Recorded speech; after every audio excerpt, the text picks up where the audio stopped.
Thank you so much for joining me on my channel, A Fairy Good Life. You can join my channel by clicking the join button next to the subscription button. Then you will become a fairy friend. For all of my fairy friends, you can go to the community tab and see that I have joined Stereo. That's what the app's name is. For us to get together. We are almost at our goal as far as like how many people I wanted to sign up before we all got together. If you missed the live during New Year's Eve, I'm sorry. We had a great time, but me and some other fairy friends decided that along with Spirit, because I pulled some oracle cards about this and also angel cards, that this year for the Fairy Friends Collective, for the fairy culture, we're going to be focused on prosperity, strength, and adventure. The angel that I pulled was the angel number 11, Lavaya. And you should look that up. But this video in particular is about, and also listen to my podcast on Spotify or on Anchor.fm and a whole bunch of other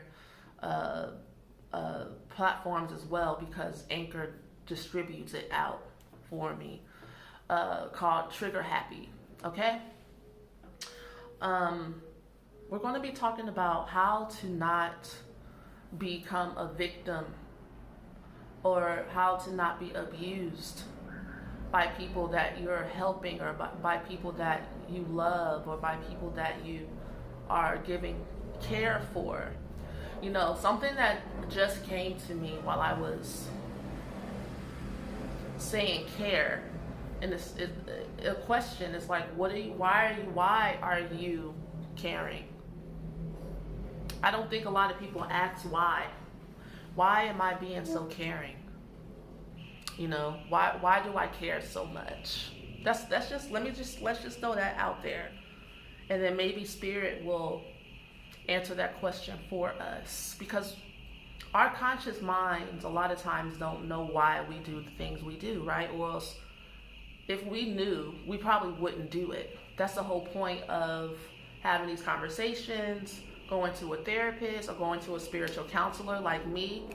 You can sign up. All of my information is in the description box below, and also on the front page of my website, which is afairygoodlife.com, there's a video of how to book.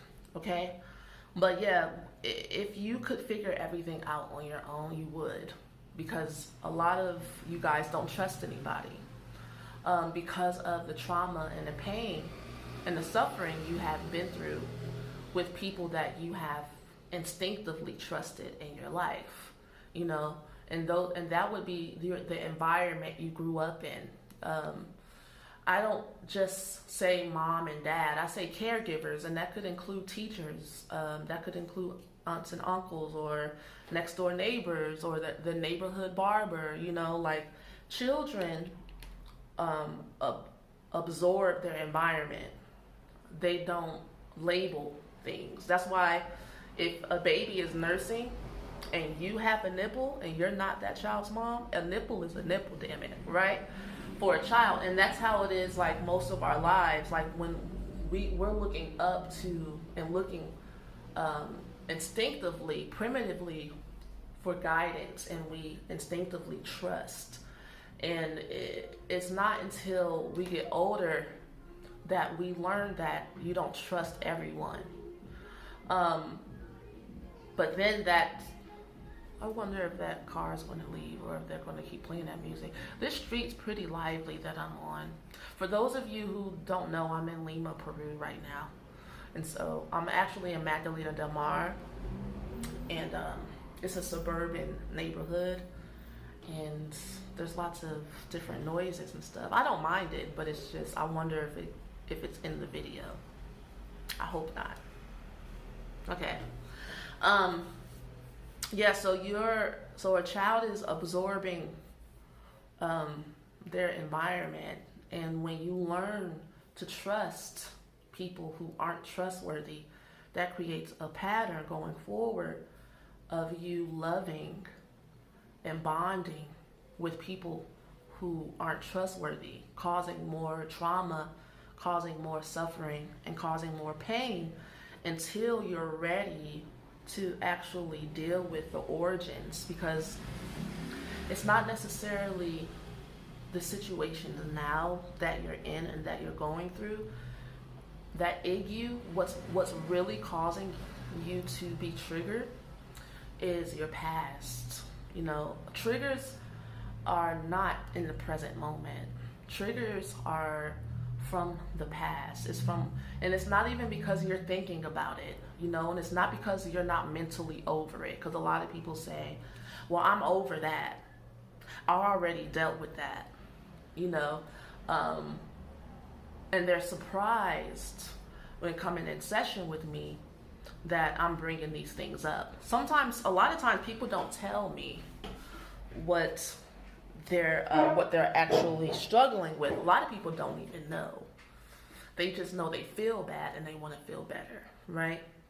And so when I talk to your guides and I talk to the ancestors and I talk to your spirit team and we get together and we huddle and I ask, okay, what is it that you guys have been trying to get through to this being for a really long time that they're not paying attention to or listening to? What is it that they're having like a hard time receiving or learning? What is it? And they'll tell me, you know, and I'll bring it to you. I'll bring it to the table. And a lot of times people be like, I already dealt with that. Okay. Now, when it comes to already dealt with that, you're going to be dealing with the same lessons 9 times out of 10 for the rest of your life. Meaning that you'll deal with it on a mental level.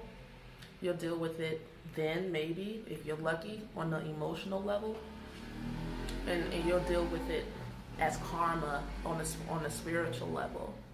You know, you'll deal with it inside of your body as trauma. And how would you know that? You know, if someone didn't assist you with that, who have the skills to see and then kind of like alchemize, because it needs to be alchemized. It needs to be transmuted into something else. So when dealing with people that you're assisting and you're helping and you're loving up on, and that could be someone that you allow to come stay with you, that could be people that you're in love with, that could be your family members, it could be your best friends, it could be people at work. If you are have the personality type to be a helper, a healer, or a fixer, some people call themselves, I heard people say, I'm a fixer, okay? If you're one of those people, then you do that in every area of your life, like no matter where you go. That's your personality. That's what you have to offer. That's what you're going to be doing.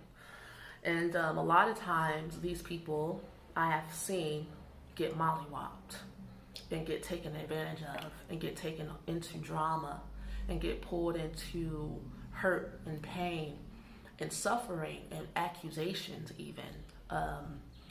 Just imagine, you know, having great intentions and having like a heart to heal and to help, and people trying to hurt you and harm you. Why? You know, often the question is like, why are people trying to hurt me? Well, all I'm trying to do is love them and support them. Okay. Well, let's look at it. If someone is coming to you as a damsel in distress in some way, it could be even in conversation. You know, I hear people say, people just come up to me and talk to me and tell me things. You know, people are coming up to me. Let's call things what they are. This is what we're going to do in this video. People dump on you. People dump their trash onto you, vomit onto you. And they don't offer you anything for it. People feel a lot of times, what's the word I'm looking for? Entitled to having someone be there for them. Let's take into account, we all do. You know, I remember when I first started going to therapy, maybe like over 10 years ago or something like that. I hated paying for my therapy. My therapist was like, I'm sorry, you have to pay. Because she could see that I was like begrudgingly like, I didn't want to pay. And I didn't understand why I didn't want to pay. I just had an attitude about it. And when I looked deeper within, it was because I begrudged paying for something that I felt like I should get for free. I should have been loved. I should have been accepted. I should have been listened to. Why do I have to pay someone to love me? Let me tell you why you deserve some type of compensation, appreciation for people vomiting on you. Do you know, can you imagine, can you sense how hard it is to rear a human being and to take on the burden of all of their shit, piss, needs, clothing for shelter, food? Like, it ain't no hoe being a caretaker. It's hard work. It's work. Basically, when you invite people into your life, it's extra work you're giving yourself. You know? But along in your life, someone has taught you that they're entitled to you and your energy. And that made you have a skewed, is how you say that? Sense of what your self-worth should be. You know? Do you understand what I'm trying to say? So if you were the person, like the eldest or whatever in the family, they always say, you're the oldest. This is your job, you know. And sometimes in families, you get appreciated for being the oldest and you get acknowledged for being the oldest, and people, you're like, you know what, that's my big brother or my big sister. I appreciate them. And then sometimes you get kicked, spit on, and told that you better do this, you know, or else you're not going to be loved, or you're not part of the family. That's called emotional blackmail. That's called emotional blackmail and manipulation. And that ain't right, and it's not fair. And it creates a pattern of continuously doing this. It's not because you like it. That's not completely true. It's a trauma bond you have with it. And so when children are in an environment to where they're getting food, clothing, shelter, and love, you know, everything is seen as love, even abuse. Like, if the only time you talk to your mom is when she's yelling at you, you know, you either have two options as a child: to never hear your mom talk to you, to never interact with your mom ever, or to do stuff to make her yell at you. I mean, her response isn't your fault, but you know what I'm saying? It's seen as like, I did this and so my mom's yelling at me. But it's really her lack of maturity and knowing her options and other ways that she could respond to you or to her environment that causes her to react the way she does. And plus her inner triggers. You know, we're all honestly responding to our own inner triggers or our own inner sensations, you know. So if you tend to be a person who is zen on the inside and you feel that way on the inside, because you could fake it, you know, just so that you don't have to deal with the consequences of having a violent reaction. You know, there's that as well, which is why a lot of people have a hard time knowing what's really going on with them and truly feeling like they're living in their life, because they're having a response that doesn't match how they really feel. And so, yeah, in our spiritual counseling sessions with each other, we will integrate those things as well. You know, because there's a lot of defense mechanisms and a lot of lack of connection and intercommunication that happens if you've been in a stressful environment. I'm not even going to say an abusive environment, because coming home every day to silence, or coming home every day and walking on eggshells. Some people would say, well, I wasn't abused that bad. But that's stressful to the nervous system. And so I call that ambient abuse, because that's the type of abuse that I, like my mom, she put her hands on me like once or twice for no reason, and my aunt was there. And she saw it. And my aunt was like, if you put your hands on her like that again, I'm going to beat your ass. And so then my aunt told me my mom broke down and started crying because she was like, I never wanted to be like her. And that's the last time that she ever did that to me. So most of my abuse I experienced was pretty ambient.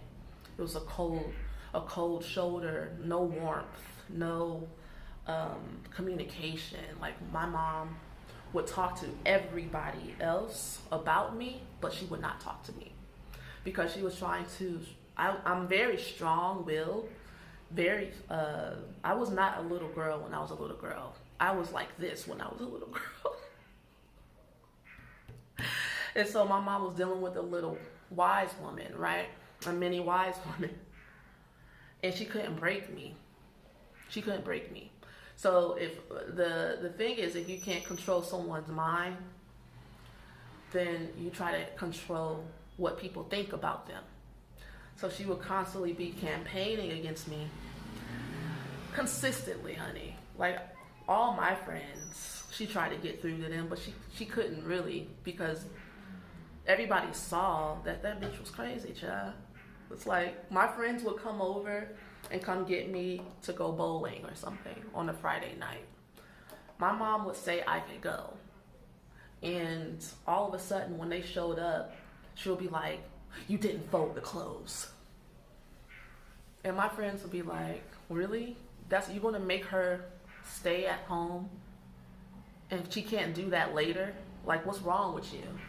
So as much as she tried, I mean, some people, you know, she could get to or whatever, and they would go, they stopped talking to me, but I have found that, this is a sidebar. I'm going to get back to what we were talking to. Don't worry, for people who get upset because when I want to get on track and I get off track. I'm sorry, I'm a girl. I have like a lot of things going on in my mind. So just be grateful that I'm able to stay on track for as long as I did. Please. All right.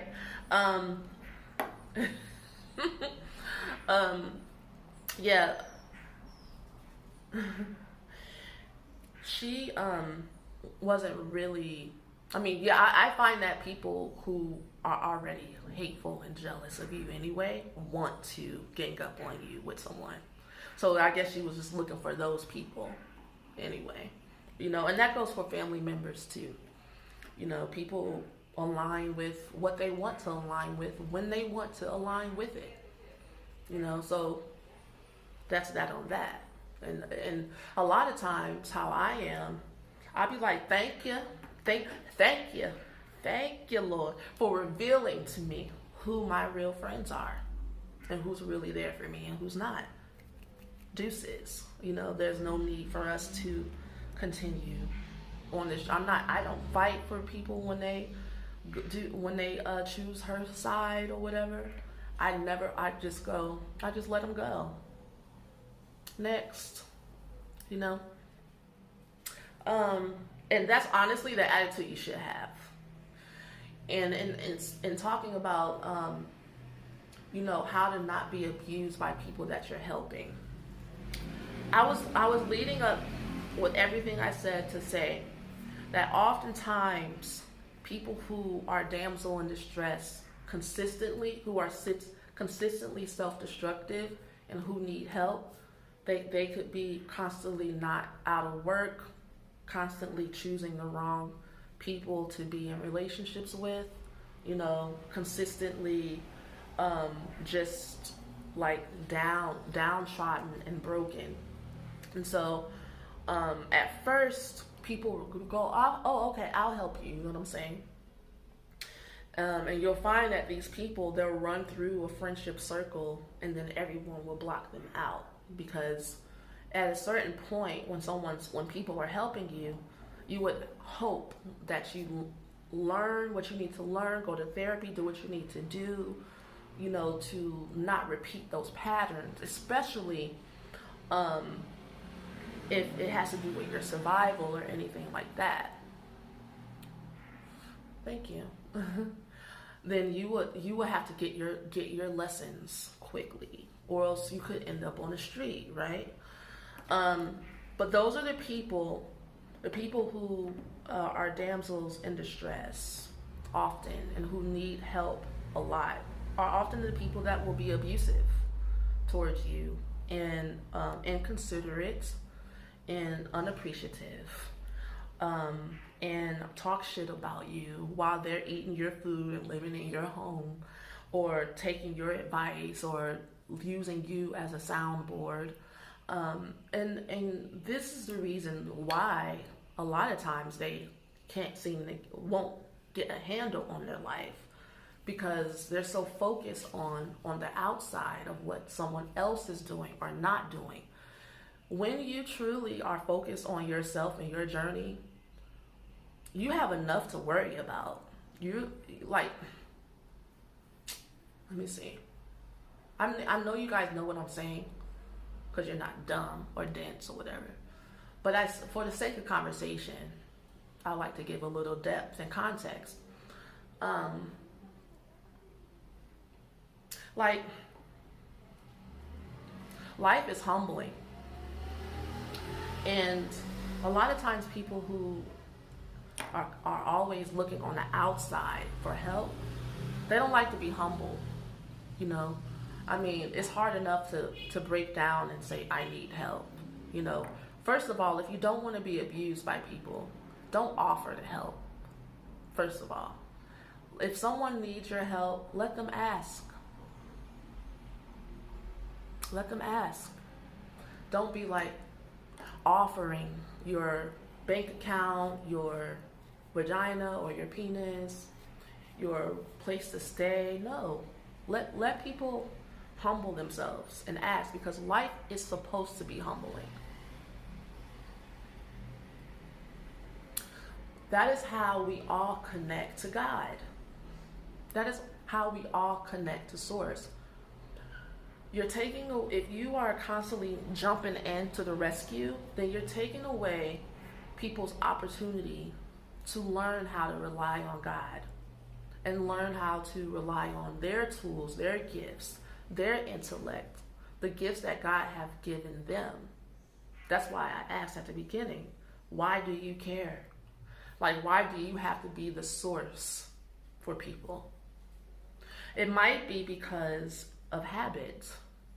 It might be because, you were trained that that's your job and your responsibility. It could be an addiction as well to being a caregiver. If you were the scapegoat in your family, then they put you on a pedestal, all right. They did. Your mom actually made you a very important part of the family. They made you feel kind of special in abuse, and also in the fact that you're the only one that people can talk to. You're the only one. If people don't talk to you and dump on you, they're going to die. Seriously. If some people's family is like that. My family is like that. The only time my brothers and sisters really used to call me, because they don't call me no more. They used to call me when they were suicidal, or when they were too deep in shit and in darkness and despair that they couldn't handle it anymore. And so, now that I have seen through all of that and also grieved a lot, through realizing that if I don't be there for them in that way, we most likely won't be close. We won't have a relationship. And the family will be broken, the family. And so a lot of times a person who is a scapegoat is the glue that's holding the family together. In a false sense, though. In a sense that if you don't sacrifice yourself, because a scapegoat is like the sacrificial lamb of the family, the martyr of the family, then the whole family is going to fall apart. It's an emergency. And so you attract people who are in crisis because that's what you're used to dealing with. Your ego actually feeds off of it.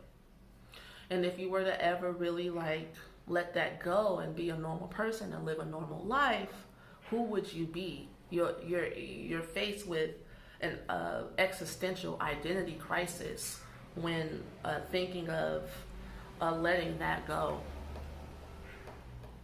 if you really are ready to, So in working with me, I don't force anyone to be where they're not. Actually, my philosophy when it comes to healing is you can only be where you're at. So if you're in a place, you can only heal from where you're starting at right now. Okay? So I will never force anyone to get rid of their family if they're not ready to. And we can work on where you're at and taking the steps to get there. Because I have found that in my case studies of working with people, that eventually when you get the strength, and you will also find the courage, once a lot of times people need to talk through their feelings, they need to talk through the process and get through to that. A lot of you know that's what you need to do, but it is hard and it is scary. It makes you feel like you're going to die. It's like your inner child is used to having that environment, even if it's toxic. That was your environment that you grew up with, that and that you found pieces of yourself, and you have memories there, you have friends there in those spaces, you have heartache and pain, you have a story there that you're connected to, and that's okay, And so we would just start off where you're at. And that could be you are currently in a toxic relationship, or a relationship that's not healthy for you or the other person. You see, when it comes to being in a position where you're being bullied by someone that you're caring for, I call it bullying. You'll feel guilty for not being there and for letting that person go, like maybe back out into the world, out to the streets, right? Because you're like, man, I care about you. I don't want you to suffer. I don't want you to feel any pain. I don't want you to not have food, clothing, and shelter, which is very noble, And God does smile on you for that. The universe does smile on you for that, because we are to have compassion for each other. But also, part of the lesson for both of you is that person needs to learn that if you're going to receive help from someone, then you can at least work on your character, and not be abusive and not overuse or overstay you need to be focused, and eventually that person will learn that. But apparently if this is happening and you're the one on the receiving end of the abuse, then they're not going to learn that with you, and you're going to have to let them go and understand that God's got them. You know, God speaks to us all and is with us all, no matter what stage of development we're at, right? Because God was with you when you was cutting the fool as well. And so you let them go and you let them learn their lessons in their way at their time. A lot of times, healers and empathetic people are low-key controlling because it makes you feel comforted to have someone around to care for, because it's familiar to you. So you're like inadvertently using them as well. So you have to let go of that drug. Put down the drug, put down the pipe, the heroin, you know, the pump of ego that you get from caring for everybody around you and being the strong one. Stop it. Let go. And let life humble you into seeing your need for true intimacy. And true intimacy comes from being real and authentic about how you really feel right now. Like, how did your childhood really make you feel? I know you're strong, but can you allow yourself to truly, truly have a breakthrough and move on past it? You know, what still got you kind of like hooked into that pattern? Intellectually knowing that you're doing something doesn't mean that you have actually transformed and transmuted that energy, okay? Narcissists say that all the time. Narcissists are very well aware of what they're doing, but they don't necessarily go after changing it either. What am I trying to say? It's like, what you trying to say I'm a narcissist? I feel like being an empath and narcissism are kind of two sides of the same coin to me, from what I have found, because there can be the same type of stubborn self-righteousness and entitlement there, you know, of where both parties of issue is they don't want to break down and go into that dark wound, that shadow, long enough to actually like come out a new person. Both want everyone to accept them the way they are. The empath is like, well, I love you and I'm loving and I care about you, you know, so therefore you should give me back what I give you, or else you're a bad person. The narcissist is saying, you know, well, I take care of you and I give you whatever it is. Basically, you agreed. There's an agreement a lot of times with the narcissist. It's like, if I pay your rent or whatever. The narcissistic parents are good for this. If I pay your rent or I buy you a car, then you don't get to call me out on my bullshit. You know.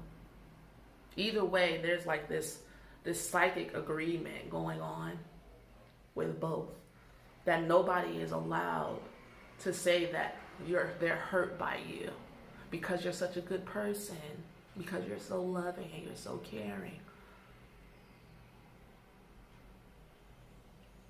Or people can still feel judged, controlled, or, you know, not loved, you know. Because if you're not able to accept people where they're at, then you should leave them alone. Especially if nobody asks you. If no one's calling you and paying you for your services, and you're trying to heal everybody around you, then you're offending a bunch of people and causing people to be like, ugh, you know. If someone doesn't want to stop their weed addiction yet, God will tell them when it's time to stop. God will give them symbols.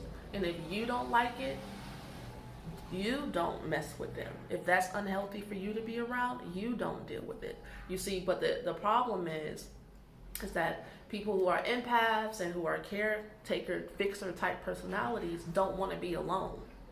That would mean you would have to remove yourself from your environment to where you're the main, the strong one, the caregiver, the one who has all the answers or whatever, and actually like thug it out and figure out who you really are without that. And a lot of people have a hard time doing that. It's hard. It is hard. And so that's why I say give me a call. We can work through this together. Lately, I've been doing something where I bundle my spiritual counseling sessions. I do the 3-hour first time, like emergency sessions. Say if you're like in a really, really dark place and you need like a dynamite whoosh, smash on in your subconscious mind. But I've been doing bundles of my hour spiritual counseling sessions, that and giving a discount with that, which isn't on my website. If you sign up for a free consultation with me, then I will be able to listen to your soul, listen to your emotions, and then make an assessment of what is best for you according to your finances and according to what it is you actually need. Okay?